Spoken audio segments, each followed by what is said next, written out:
Elise, how did you find out that this was going on? Thank you for having me, Heather. We found out through a customer complaint, actually. So we had a reader that contacted us and said, something's wrong with my book. What can you do?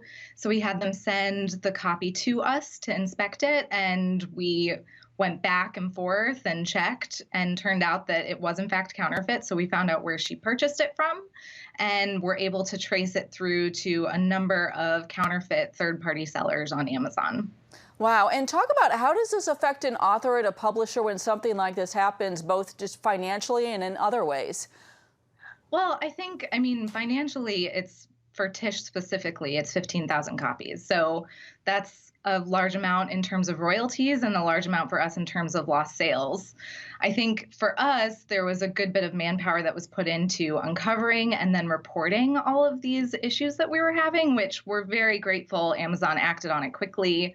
Everything has been rectified as far as our books are concerned, and they've been very responsive to us, and we're grateful for that. But I think and I can't speculate as to how Tish is feeling, but I think as an author, it has to be a bit of a blow because there are books that you wrote that are not being paid for, that you're not getting credit for, and that's upsetting on a personal level. Right, and I know going forward, I think that'll affect her if she writes another book too. And of course, as you mentioned, you formally complained to Amazon. They have removed the resellers of the counterfeit editions of Liturgy of the Ordinary from its store, but do you suspect that fake versions of other IVP books that are being sold right now, that this problem is not over for you as a publisher or other publishers?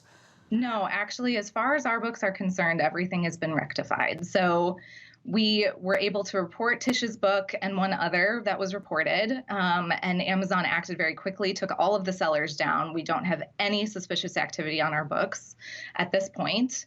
And the benefit of us reporting it is that the sellers were also selling other publishers' books, so they're benefiting in turn from our awareness of the issue.